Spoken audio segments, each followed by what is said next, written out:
Hello my dear CLAT aspirants. अब CLAT में सिर्फ 10 दिन बचे हैं। Very difficult to believe, right? आप लोग अभी तक अपनी सारी प्रिपरेशन बहुत अच्छे से कर चुके हैं। You been practising well. Now last 10 day, very very important 10 days. अब ये आपके युद्ध के पहले के लास्ट कुछ प्रिपरेशंस हैं जो आपको क्या करना चाहिए, कैसे करना चाहिए। Now these are very important last 10 days. To start with, what are you going to do for these last 10 days? You're going to start your revision. Subject specific आपको मैंने यहाँ पे लिख रखा है कि क्या क्या चीजों पे ध्यान देना है।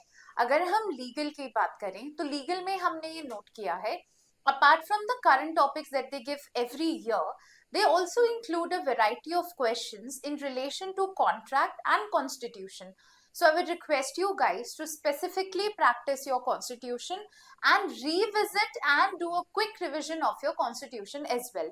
इसमें important topics जैसे कि fundamental rights, citizenship, या फिर आप ये भी चेक कर सकते हैं the appointment of supreme courts, presidents, vice presidents, governor.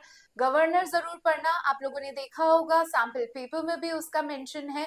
Contract में the most important formation of contracts, repetition of contracts, also post box rule. Now post box rule is one that you always get confusion and CLAT and AILET have never hesitated to give that particular part. तो आप वो भी practice करेंगे। फिर अगर हम बात करते हैं क्रिटिकल रीजनिंग की, क्रिटिकल रीजनिंग में आपने जो जो टॉपिक्स पढ़े हैं, strengthening, weakening, parallel reasoning, paradox, इन सभी के जो एसेंशियल्स हैं, जो बेस नॉलेज आपको थ्योरी में दिया गया है, उसका भी एक क्विक रिविजन करना बहुत जरूरी है। See understand at this point you should not start anything new. आप जो भी पढ़ सकते थे, जो भी आप पेपर वाले दिन करके आओगे, you already gotten into your brain. आपने सब कुछ पढ़ लिया है आपके दिमाग में, अब बस उसको सेटल करने जितना टाइम चाहिए, right? Apart from this what else you can do is, RC में figures of speech, tones, QT में आप अपने सारे जो फॉर्मूलाज हैं, इक्वेशंस हैं, उसका अच्छे से रिविजन करें। For example, we asked you the circumference of a cylinder. Very few people actually remembered it, and the last had to practice and do it. It's a wake up call.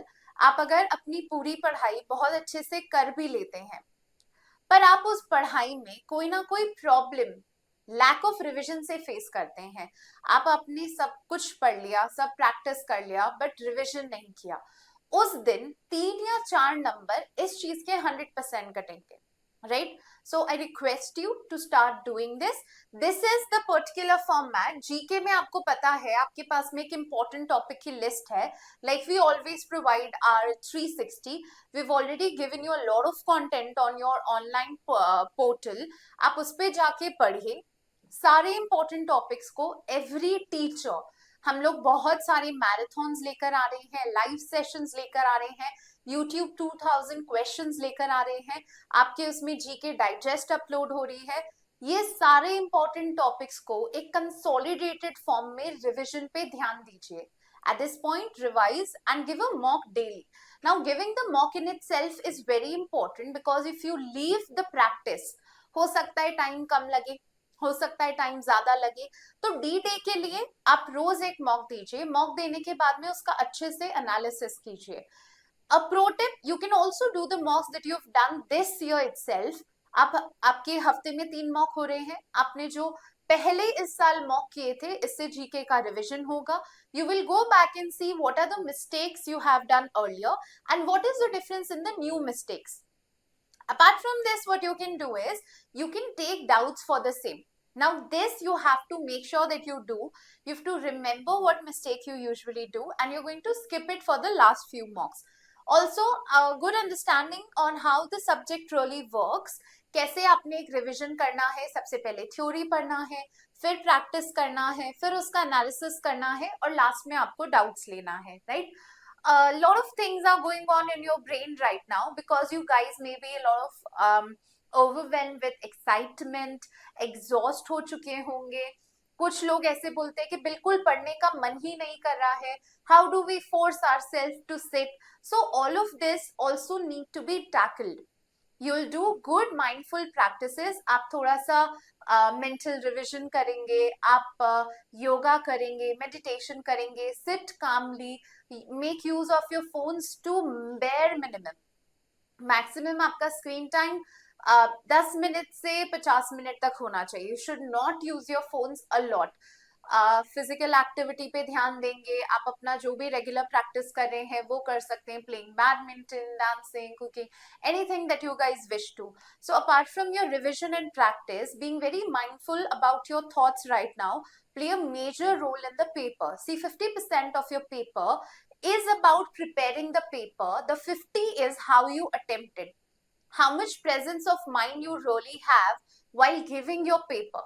So please understand, you need to focus on all these things, and these are the most decisive 10 days of your life for CLAT preparation, right? So I'm going to give you some space to take a screenshot. This is for your legal reasoning. This is for your logical. This is for your reading comprehension.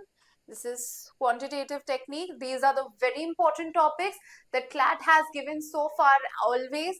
They've also included an AR question. You should solve that also. You should do this, right? Now this is your mock test. This is your analysis. Please keep a mistake notebook. We already have this.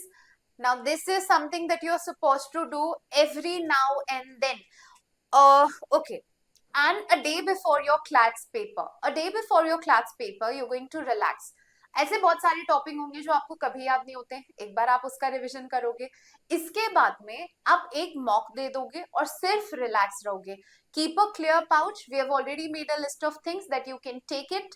तो आप उसको prepare करके रखिए, घूमिए, बातें करिए, relax रहिए, listen to soulful music, have a good 10 to 12 hours of sleep. अगर आपका सेंटर दूर है तो आप पहले से एक बार उसको विजिट करके आ जाइए. एग्जाम के एक दिन पहले कुछ भी पढ़ना नहीं है. And there are major notes that I am going to tell you about this. No new sources now. अब नया लेना, पुराना पीछे छूट जाएगा. रिटेंशन करना है तो जो पुराना है उसका रिटेंशन करेंगे. No heavy GK articles, no binge watching, कोई एग्जाम स्ट्रेटेजी चेंज मत करिए. एंड मॉक के स्कोर अब मत देखना. See, your mocks are for your practice. Now you're doing a variety of mocks right now. जैसे कि मैं आपको हमेशा बोलती हूँ कि अब कोई ज्यादा फर्क नहीं पड़ेगा. 10 दिन बचे हैं, पाप का घड़ा भर चुका है. अब वो क्लैट पे जाके रिवील होगा कि कौन किसको क्या डिस्ट्रीब्यूशन मिलता है. So on a very serious note, I would request you that even if you gain less marks in your mocks, it's going to take you down morally. Do not compare your mocks with anyone. If you feel that you just need to practice, just analyze your mocks. Do not calculate the marks even if you're very scared of it right now. We already have a lot on our plate. अभी हम ये stress और हमारी plate पे नहीं रह सकते हैं. So break free from your toxic relationship with marks and repetition also कि अरे उसके इतने आ रहे हैं, मेरे कम आ रहे हैं, क्या सोच रहे होंगे. सब बढ़िया होगा, paper would be good. And do believe कि आप अब कुछ भी नया नहीं उठाएंगे, रिविजन पे ध्यान देंगे और स्ट्रेस नहीं लेंगे. मॉक के मार्क्स अब मैटर नहीं करते हैं, वो पेपर वाले दिन करेंगे.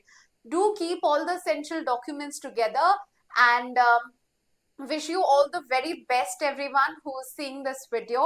We are all very proud of you. You've done good preparation. All the very best, kids, and do good on that day.